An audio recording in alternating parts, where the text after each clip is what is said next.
Hello friends, good evening. কেমন আছো তোমরা সবাই? আশা করি ভালোই আছো, আমিও বেশ ভালোই আছি।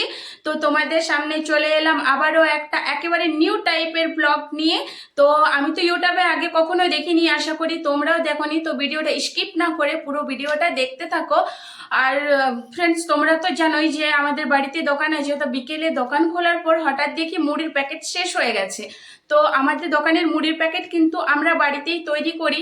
তো তোমাদেরকে নিজের পরিবার মনে করে যখন তোমাদের সাথে সবকিছুই শেয়ার করছি, ভাবলাম আমার এই মুড়ি প্যাকেটিং এর ভিডিওটাও শেয়ার করি। সো আমার এই মুড়ি প্যাকেটিং এর ভিডিওটা দেখতে থাকো, ভিডিওটা স্কিপ না করে। আর আমার এই মুড়ি প্যাকেটিং এর ভিডিওটা তোমাদের কেমন লাগলো একটু কমেন্টে জানাবেন। আরো অনেক কিছু আমাদের বাড়িতে তৈরি হয় যেগুলো তোমাদের সামনে আমি শেয়ার করব। সো এই ভিডিওটা এখন দেখতে থাকো স্কিপ না করে, কিভাবে মুড়ি প্যাকেটিং করি চলো দেখবে এসো। সো ফ্রেন্ডস, তোমরা দেখতেই পাচ্ছ মুড়ি প্যাকেটিং স্টার্ট হয়ে গেছে। আর এই যে মুড়ি প্যাকেট করছে এটা হচ্ছে আমার ননদ, আজকে এসছে বিকেলে আমাদের বাড়িতে এসে, কিন্তু কেউ বসে থাকে না। আর এটা হচ্ছে আমার ননদের বড় মেয়ে, মানে আমার ভাগ্নি। আর ছোট ভাগ্নি এখন বেরোতে গিয়েছে, তাই ওকে দেখাতে পারলাম না ভিডিওতে। নেক্সট ভিডিওতে হয়তো ওকেও দেখিয়ে দেব। আর এই যে ওনারা মুড়ি প্যাকেট করে ভরে দিচ্ছে, আর আমি এখানে ওজন করছি এবং প্যাকেট করছি। সো এই যে দেখো, এখনো পর্যন্ত আমরা মোম দিয়েই মুড়ি প্যাকেট করি। কিভাবে প্যাকেট করছি দেখো।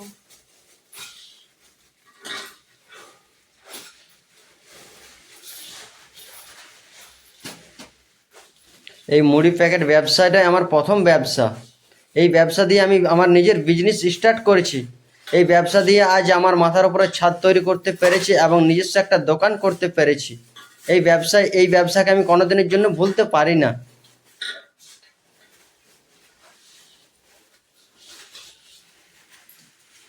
সো ফ্রেন্ডস, আমার মুড়ি প্যাকেটিং হয়ে গেছে, তোমরা দেখতেই পেলে কিভাবে আমি মুড়ি প্যাকেটিং করলাম। আর আমার বর তোমাদেরকে বললোই যে আমার বরের এটাই প্রথম ব্যবসা। আমার বর তোমাদেরকে কোনো মিথ্যে কথা বলেনি, আমি এসে আশেপাশের মানুষের কাছ থেকেও শুনেছি আমার বরের মুড়ি ব্যবসাই নাকি প্রথম ব্যবসা। ওই মুড়ি ব্যবসা থেকে আমার বর আজ নিজের মাথার ওপর ছাদ এবং গাড়ি এবং নিজস্ব দোকান তৈরি করতে পেরেছে। তাই এই মুড়ি ব্যবসা আমরা কোনোদিনও ভুলতে পারবো না।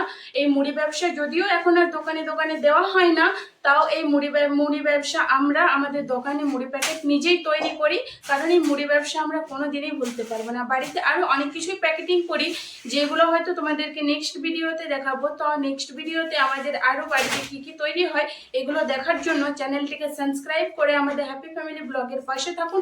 আর আমাদেরকে একটু ভালোবাসা দিন, যার জন্য আমরা ভিডিও বানাতে আরেকটু উৎসাহিত হয় এবং তোমাদের সাথে আরো অনেক ভিডিও শেয়ার করতে পারি। আমাদের সব কিছু লাইফে যাই কিছু হোক না কেন সব কিছুই তোমাদের সাথে শেয়ার করব, কিন্তু তোমরা একটু ভালোবাসা দাও, একটু সাপোর্ট করো। আর আর সবাই কিন্তু এই বাড়ির পরিশ্রমী মানুষ, সবাই পরিশ্রম করতে ভালোবাসে, কেউ কিন্তু বাজে সময় নষ্ট করে না, সবাই সময়কে অনেক মূল্য দেয়। যেমন আমার বর ডিউটি থেকে আসার পরেও দোকানের বাজার সারে এবং দোকানে থেকে আমাকে অনেক হেল্প করে। আর আমার শ্বশুর মশাই ডিউটি থেকে আসার পরেও দোকানের জন্য পেপার কাটে এবং মেয়েকে ঘুরতে নিয়ে গিয়ে আমার হেল্প করে। আর শাশুড়ি মা সংসারের কাজে হেল্প করে, কারণ দোকান আর সংসারের কাজ একসাথে করতে আমার অনেক অসুবিধা হয়। তাই শাশুড়ি মা অনেক সময় সংসারের কাজে আমার হেল্প করে। সো তোমাদের এখন মনে হতে পারে যে আসলে দোকানে কে থাকে, তো দোকানে আমিই থাকি। তো দোকানটা আমার বাড়ির মধ্যেই আছে, তাই এতটা অসুবিধা হয় না। তো যেই যখন বাড়িতে থাকে সেই আমার হেল্প করে এবং আমায় সাপোর্ট করে। আর এই ভিডিও করার জন্য কিন্তু আমার ফ্যামিলি আমায় অনেক সাপোর্ট করে, তাই তোমাদের সামনে এই ভিডিও নিয়ে আসতে পারছি। সো তোমরা যদি একটু ভালোবাসা দাও তাহলে হয়তো আমি আরো ভিডিও নিয়ে আসতে পারবো নতুন নতুন।